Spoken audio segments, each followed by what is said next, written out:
Charlotte Bennett stood in the bridal suite, her fingers trembling against the silk of her wedding gown. Just minutes before she was supposed to walk down the aisle, Ethan Miller, her executive assistant, reached for the zipper at her back. His hand hesitated. His voice dropped to a whisper that cut through the air like broken glass. "Your groom's not coming." She froze. Hundreds of guests were waiting. Her reputation, her career, the perfect image she had built for years. All of it could collapse in minutes. In her panic, she turned to the only man standing beside her and made a decision no one would expect. Could a fake wedding hide a broken heart? The bridal suite smelled like white roses and expensive perfume. Charlotte Bennett stood in front of the full-length mirror, her reflection sharp and composed. The wedding gown fit perfectly. Every detail had been planned down to the second. She had built her company from the ground up, survived hostile boardrooms, and negotiated deals that made grown men sweat. This wedding was supposed to be the final piece, the proof that she could have it all. Ethan Miller stood near the door, his phone pressed to his ear. He had been making calls for the past 20 minutes. His jaw was tight. Charlotte watched him through the mirror, her stomach twisting in a way she refused to acknowledge. Ethan had been her executive assistant for 4 years. He knew her schedule better than she did. He knew when she needed coffee, when she needed silence, and when she needed someone to tell her the truth. Right now, his silence was louder than anything he could say. He ended the call and slipped the phone into his pocket. His eyes met hers in the mirror. She saw the answer before he spoke. "Still nothing," Ethan said quietly. His voice was steady, but there was a crack underneath. "I've tried his phone, his assistant, his driver. No one knows where he is." Charlotte turned away from the mirror. Her hand smoothed down the front of her dress, a habit she had when she needed to think. The ceremony was supposed to start in 15 minutes. The venue was packed. Business partners, investors, media contacts, people who had flown in from 3 different countries to see Charlotte Bennett finally settle down. The woman who had spent 2 decades building an empire was getting married. It was the kind of story people loved, except the groom was missing. She glanced at Ethan. He was 42, a single father who had lost his wife to cancer 3 years ago. He wore a simple black suit, understated and professional. He never overstepped, never offered opinions unless she asked. In a world full of people who wanted something from her, Ethan Miller just did his job. "Maybe there's traffic," Charlotte said. The words sounded weak even to her own ears. Ethan's expression didn't change. He didn't lie to her. That was one of the reasons she trusted him. "There's no traffic," he said. "I checked the route. It's clear." Charlotte felt something cold settle in her chest. She walked to the window and gazed down at the courtyard below. Guests were already seated. White chairs lined up in perfect rows. A string quartet played softly. Everything was ready. Everything except the man who was supposed to meet her at the altar. She had met David Harrington 2 years ago at a charity gala. He was successful, charming, and knew how to handle the kind of life she'd lived. He didn't flinch when she worked late or canceled plans. He understood ambition, or at least, that's what she thought. They had dated for 18 months before he proposed. It was logical, practical. 2 people who wanted the same things building a life together. But now, standing in a wedding dress with her assistant, as the only witness to her panic, Charlotte realized she couldn't remember the last time David had gazed at her the way Ethan was now. Like she mattered. Like her pain was something worth acknowledging. "What do I do?" she asked. Her voice came out smaller than she intended. Ethan crossed the room and stood beside her. He didn't touch her. He just remained there, solid and present. "You have options," he said carefully. "You can delay the ceremony. Tell the guests there's been a situation, or you can cancel it entirely." Charlotte shook her head. "If I cancel, it's a scandal. Every investor, every partner, will start asking questions. They'll wonder if I'm unstable. If I can't manage my personal life, how can I manage a company? She hated how true it was. The world didn't forgive women for falling apart, not women like her. Ethan was quiet for a moment. Then he pulled out his phone again and checked the screen. His face went still. "What?" Charlotte demanded. He turned the phone toward her. A message from David's assistant. Short? Clinical. "Mr. Harrington sends his regrets. He's unable to attend today. He will be in touch." Charlotte stared at the words. Unable to attend. Like it was a business meeting. Like she was just another appointment he could reschedule. The room tilted. She reached out, and Ethan caught her arm, steadying her. His grip was firm but careful. "He's not coming," she whispered. The reality of it crashed down. "He's not coming, and he didn't even have the decency to tell me himself." Ethan's hand was still on her arm. She could feel the warmth of it through the fabric of her dress. "I'm sorry," he said, and she believed him. Charlotte pulled away and turned back to the mirror. Her makeup was flawless. Her hair was perfect. She appeared like a woman who had everything under control. But inside, she was unraveling. "They're all waiting," she said. 300 people. The press is outside. If I walk out there and tell them the groom didn't show up, it's over. My reputation, my credibility, everything." Ethan didn't argue. He knew how the world worked. He had seen her fight for every inch of respect she had earned. "Then what do you want to do?" he asked. Charlotte studied him, really studied him. Ethan Miller, who had never asked her for anything, who had held her company together during her worst days, who had stayed late when everyone else went home, who was here now in a bridal suite because he was the only person she trusted not to lie to her. An idea formed. It was reckless, insane. But the alternative was walking out there and admitting that she had been abandoned, that the man she was supposed to marry had chosen to run instead of face her. "I need you to do something for me," she said slowly. Her heart was pounding, but her voice was steady. Ethan frowned. "Anything." Charlotte stepped closer.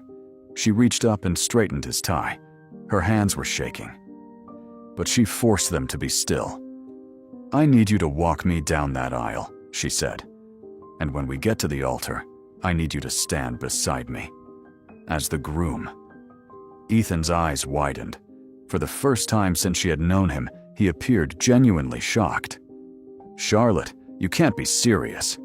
"I am," she said. Her voice was sharp now, the CEO voice she used in boardrooms. "I can't cancel this wedding. I can't stand in front of everyone and admit that I was left at the altar. But if I walk out there with you, no one will know. We go through the ceremony, we take the photos, we get through today, and then we figure out the rest later." Ethan shook his head. "This is crazy. People will ask questions. Your family. His family." "David's family isn't here," Charlotte said. "They're in Europe, and my family is small. They'll believe whatever I tell them. As for everyone else, they don't know David well enough to notice the difference from a distance." Ethan stared at her. She could see him processing, calculating. He was logical, just like her. He knew how impossible this was, but he also knew her well enough to understand that she wasn't asking lightly. "Why me?" he asked finally. Charlotte met his eyes. "Because you're the only person in this building I trust, and because you're here." It was the truth, stripped down and raw. Ethan gazed at her for a long moment. Then he exhaled slowly and ran a hand through his hair. "If we do this," he said quietly, "you understand, it's just for today. Just to get you through the ceremony." "I understand," Charlotte said. He nodded. Then, against every logical instinct he had, he held out his arm. "Then let's go," he said. Charlotte took his arm. Her fingers curled around the fabric of his suit jacket. She could feel the steady rhythm of his breathing. It was the only thing keeping her from falling apart. They walked to the door. Outside, the music had changed. The processional was starting. In a few seconds, the doors would open, and she would walk down the aisle. Not with the man she had planned to marry, but with the man who had just agreed to save her from the most humiliating moment of her life. Ethan glanced at her one last time. "You sure about this?" Charlotte lifted her chin. "No, but I don't have a choice." The doors opened. Light flooded in. The guests rose to their feet. The string quartet played. And Charlotte Bennett, CEO, control expert, woman who never let anyone see her weak, walked down the aisle on the arm of her executive assistant, pretending that everything was exactly as it should be. The aisle stretched ahead like a trap. Charlotte kept her eyes forward, her hand locked around Ethan's arm. She could feel the weight of every gaze on her. 300 people watching, cameras flashing from the back row, where the press had been allowed exactly 2 seats. She had planned this moment down to the placement of each candle. She had picked the flowers herself. She had imagined walking toward David, seeing him smile, knowing that she had finally achieved the life she was supposed to want. Instead, she was walking toward an altar with a man who wore a guest suit, not a groom's tuxedo. A man whose daughter was probably at home with a babysitter right now, wondering why her father had to work on a Saturday. Charlotte's throat tightened. She forced the feeling down. She had spent 38 years learning how to control her face. She would not break now. Ethan's steps were measured, steady. He didn't glance at the guests. He focused straight ahead, his expression calm. If he was terrified, he didn't show it. Charlotte wondered how he did that, how he could step into the center of a disaster and act like it was just another task on a list. They reached the altar. The officiant waited there, a kind-faced woman in her 60s who had performed hundreds of weddings. She smiled at Charlotte, then glanced at Ethan. Her eyes flickered with brief confusion, but she recovered quickly. Professionals always did.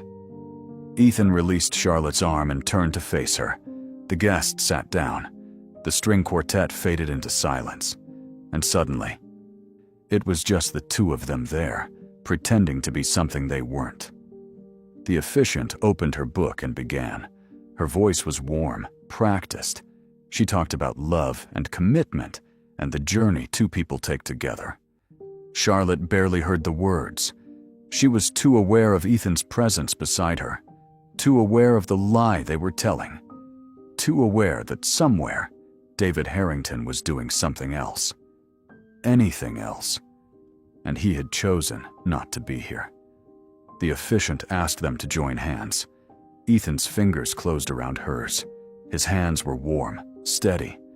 She had shaken his hand 1,000 times in meetings, passed him documents. But this was different. This was intimate in a way that made her chest ache. She gazed up at him, and he returned her gaze. His eyes were gray, she realized. She had worked with him for 4 years and never noticed. "Do you, Charlotte Ann Bennett," the officiant said, "take this man to be your lawfully wedded husband?"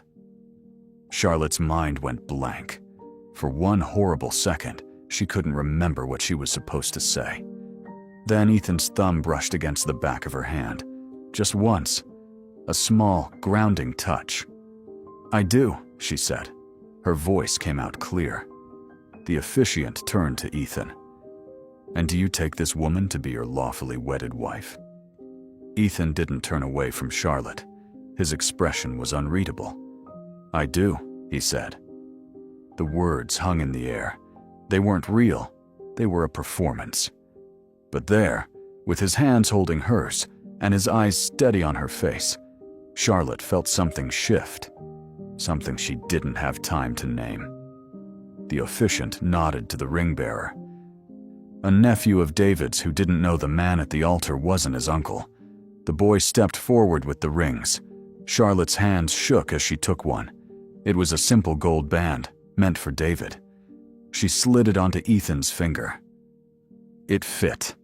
Of course it fit. The universe had a terrible sense of humor. Ethan took the other ring. Charlotte's engagement ring was already on her finger, a diamond she had picked out herself because David had been too busy with a merger to go shopping. Ethan slid the wedding band on carefully, his fingers gentle. When he let go, she felt the weight of it, a symbol of something that didn't exist. "By the power vested in me," the officiant said, smiling, "I now pronounce you husband and wife. You may kiss the bride." Charlotte's heart stopped. They hadn't discussed this. She had been so focused on getting through the ceremony that she hadn't thought about the kiss, about the moment everyone would be watching. Ethan leaned in slowly. His hand came up to cup her cheek. It was the kind of gesture that appeared tender from a distance. Up close, Charlotte could see the tension in his jaw, the way his eyes asked her a silent question. She gave the smallest nod. He kissed her. It was brief, appropriate. The kind of kiss you gave in front of 300 people and a photographer. But when he pulled back, Charlotte felt like the ground had shifted under her feet. The guests erupted into applause. Cameras flashed. Someone cheered. And Charlotte Bennett, who had just married her executive assistant to avoid a scandal, smiled like it was the happiest day of her life. The reception was held in the estate's grand ballroom. Crystal chandeliers, white tablecloths, a 5-tier cake that had cost more than most people's cars. Charlotte moved through it all like a ghost. She shook hands. She accepted congratulations. She positioned herself next to Ethan while photographers posed them for pictures she would never be able to view again. Ethan played his part perfectly. He kept his hand on her lower back when they walked. He laughed at the right moments. He spoke to guests with the same professional courtesy he used in meetings. No one questioned him. No one asked why the groom appeared different. From a distance, in the chaos of a wedding, one man in a dark suit resembled any other. Charlotte's best friend, Rebecca, hugged her tightly during cocktail hour. "You look beautiful," Rebecca whispered. "I'm so happy for you." Charlotte smiled and said thank you. She didn't mention that the man Rebecca thought was David was actually Ethan. She didn't mention that her real fiancé had disappeared without a word. She just gripped the glass of champagne someone had handed her and tried not to think about how many hours she still had to survive. The first dance was announced. Charlotte and Ethan walked to the center of the dance floor. The lights dimmed. A slow song started, something romantic and meaningless. Ethan placed one hand on her waist and took her other hand in his. They began to move. "You're doing great," he murmured, so quietly only she could hear. Charlotte gazed up at him. "I feel like I'm going to throw up." A ghost of a smile touched his mouth. "Don't. It would ruin the dress." She almost laughed. It came out as a choked sound, somewhere between a laugh and a sob. Ethan's hand tightened on her waist. "Breathe," he said. "Just breathe." She did, in and out, focusing on the movement, on the feel of his hand steady against her back, on the fact that he was here, even though he had every reason not to be. "Why did you say yes?" she asked suddenly. Ethan's eyes met hers. "You needed help. That's not a reason." "It's the only reason that matters," he said.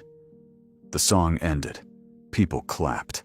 Charlotte and Ethan separated, and she felt the loss of his presence immediately. The rest of the reception blurred together. Toasts were made.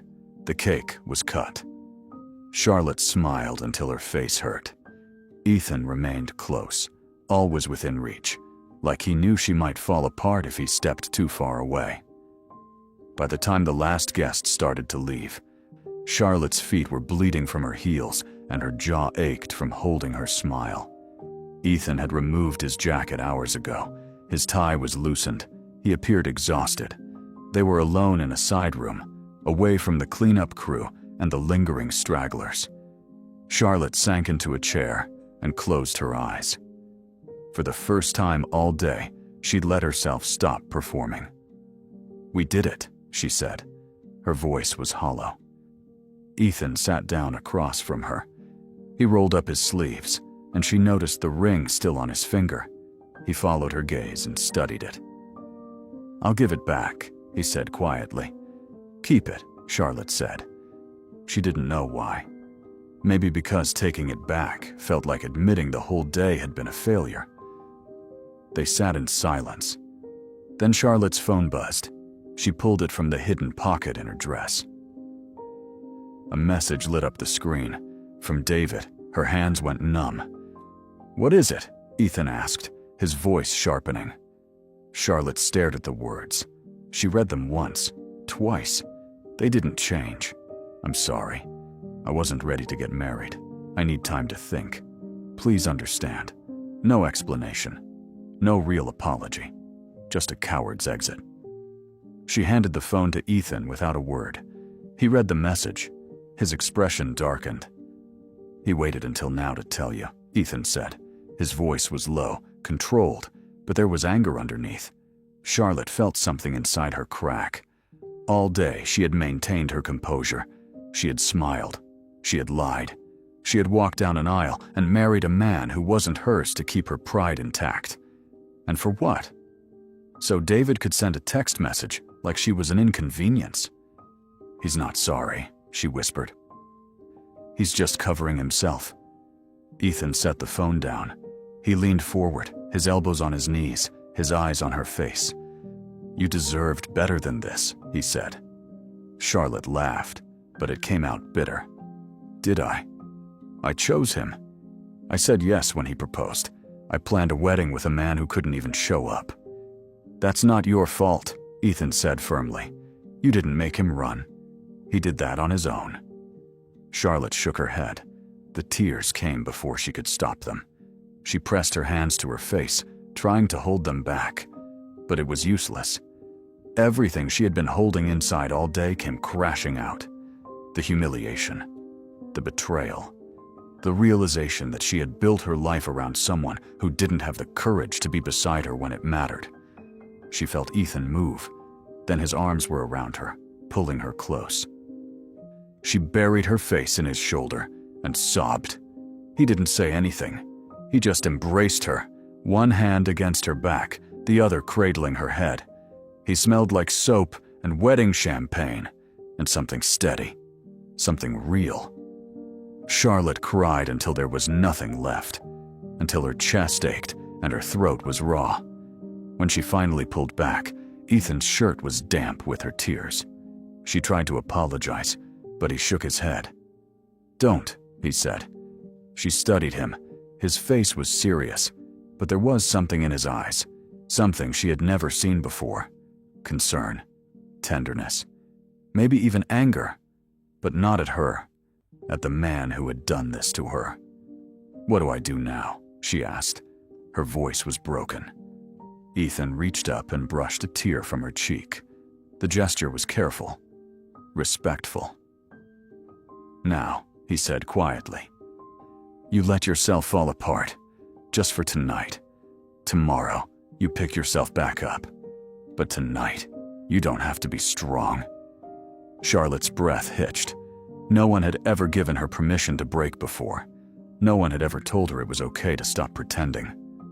"I married you," she said, almost laughing at the absurdity.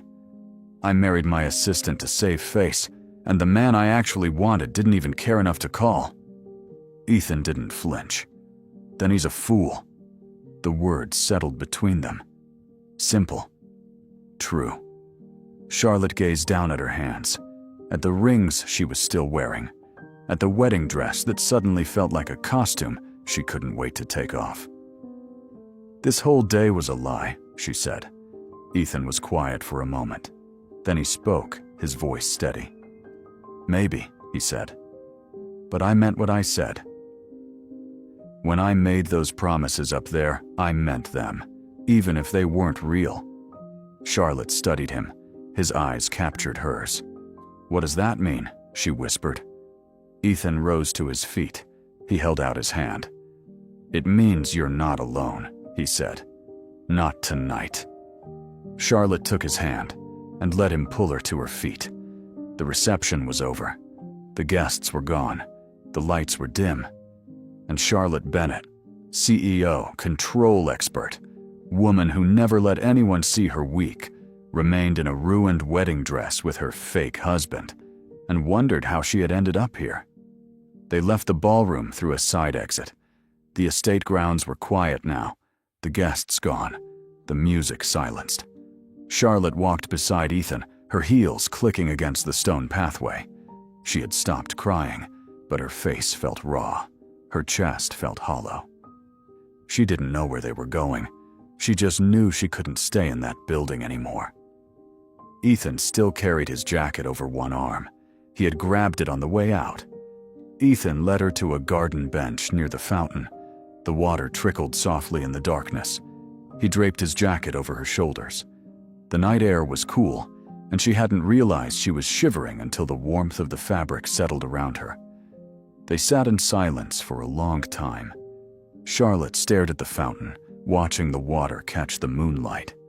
Everything felt surreal. This morning, she had been preparing to marry David Harrington. Now she was sitting in a garden with Ethan Miller, wearing a wedding dress that meant nothing, carrying rings that symbolized a lie. "I should have seen it coming," she said finally. Her voice was quiet, almost a whisper. Ethan turned toward her. "How could you have?" Charlotte shook her head. "There were signs. He canceled dinners. He stopped asking about my day. He started working later, staying out of town more often. I told myself it was normal, that successful people have demanding lives. But maybe I just didn't want to see the truth." Ethan was quiet for a moment. Then he spoke, his voice measured. "Or maybe he was good at hiding it," Ethan said. "Some people are. They tell you what you want to hear until the moment they can't anymore." Charlotte turned to face him. "Is that what your wife did?" The question hung in the air. She regretted it immediately. It was too personal, too intrusive. But Ethan didn't flinch. "No," he said. "Sarah was honest, even when it hurt, especially when it hurt." His voice softened when he said his wife's name. Charlotte had heard him mention her only once before, in passing, when he had needed to leave early for a parent-teacher meeting. He never talked about his grief. He just carried it quietly, the way he carried everything else. "She was sick for 2 years," Ethan continued. "Cancer. We knew it was coming, but knowing doesn't make it easier. Near the end, she made me promise something." Charlotte waited. The fountain filled the silence. "She made me promise I wouldn't waste my life being afraid," Ethan said. "That I wouldn't let fear keep me from showing up for the people who mattered." Charlotte felt something twist in her chest. "And have you kept that promise?" Ethan gazed at her, his gray eyes steady in the moonlight. "I'm trying," he said. The weight of his words settled between them. Charlotte realized that Ethan had kept his promise today. He had shown up when David hadn't. He had remained beside her when he could have walked away. He had taken vows that weren't real and treated them like they mattered. "I'm sorry," Charlotte said. Her voice cracked. "I'm sorry I dragged you into this. I'm sorry I made you stand up there and lie to everyone. You didn't deserve that." Ethan shook his head. "You didn't make me do anything. I chose to help you." "Why?" Charlotte asked. The question came out desperate. "Why would you do that for me? I'm your boss. This isn't your responsibility." Ethan was quiet for a long moment. He studied his hands, at the ring still on his finger. When he spoke, his voice was careful. "Because I've watched you build something incredible," he said. "I've seen you fight for every piece of respect you have, and I've seen how hard you work to keep everyone from seeing that you're human, that you have fears and doubts, just like everyone else." Charlotte's throat tightened. She wanted to argue, to tell him he was wrong, but the words wouldn't come. "When you asked me to be beside you today," Ethan continued, "I knew it was the hardest thing you'd ever asked anyone. And I knew that if I said no, you would have done it alone. You would have walked out there and faced all those people by yourself. And I couldn't let that happen. Charlotte felt tears prick her eyes again. She blinked them back. You're a better person than I am, she whispered. Ethan's expression softened. No, I just know what it's like to be left behind. The truth of it hung between them. Charlotte thought about David's text message, about the casual cruelty of it, about how easy it had been for him to walk away without another thought. He said he wasn't ready, Charlotte said bitterly. After 2 years together, after planning a wedding for 6 months, after making me believe we were building something real, he wasn't ready. Ethan's jaw tightened. That's not about you, that's about him. But what if it is? Charlotte's voice rose. What if I'm the kind of person people leave? What if I'm too focused on work, too demanding, Stop, Ethan said firmly. He turned to face her fully, his eyes locking onto hers. A real man doesn't run when things get hard. He doesn't wait until the wedding day to decide he's not ready. He doesn't leave someone at the altar because he's too much of a coward to have a conversation. The words cut through Charlotte's spiral. She stared at him, her breath catching. David didn't leave because of who you are, Ethan continued. He left because of who he is, and you deserve better than someone who can't see what he had. Charlotte felt something break open inside her, not the sharp crack of earlier, but something softer, something that had been locked away for too long. I don't know how to do this, she admitted. I don't know how to be the person who gets left. I don't know how to fail. Ethan reached out and took her hand. The gesture was simple, but it grounded her. You're not failing, he said. You're surviving. And tomorrow, you'll start rebuilding. But tonight, you're allowed to feel everything you're feeling.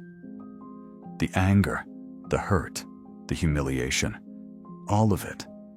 Charlotte studied their joined hands, at the ring on his finger that she had placed there, at the ring on her own finger that meant nothing now. What do I tell people, she asked, when they ask about today, when they realize David isn't around anymore? Ethan thought for a moment. You tell them the truth, that things changed, that you made the best decision you could with the information you had, and that you're moving forward. Charlotte almost smiled. It was such a diplomatic answer. So perfectly, Ethan. And what about us? She asked quietly. What do we tell people about this? She gestured between them at the absurdity of their situation. Ethan's expression turned serious. We tell them it was a mistake, a moment of panic. We file for an annulment on Monday. We go back to being boss and assistant, and we never talk about this again. It was the logical answer, the safe answer, the answer that would protect both of them from scrutiny and gossip. But hearing it out loud made Charlotte's chest ache in a way she didn't expect. Is that what you want? She asked. Ethan held her gaze. What I want doesn't matter. This was never real. But it felt real, Charlotte said. The words came out before she could stop them. When you held my hand, when you made those vows, when you embraced me while I cried, that felt real. Ethan's expression flickered. Something vulnerable crossed his face before he could hide it. Charlotte, he said carefully, you just went through something traumatic. Your emotions are all over the place. Tomorrow, when you've had time to process, you'll realize this was just adrenaline and shock. Charlotte shook her head. Don't do that. Don't tell me what I'm feeling. I'm trying to protect you, Ethan said. From what? From making another mistake, he said quietly.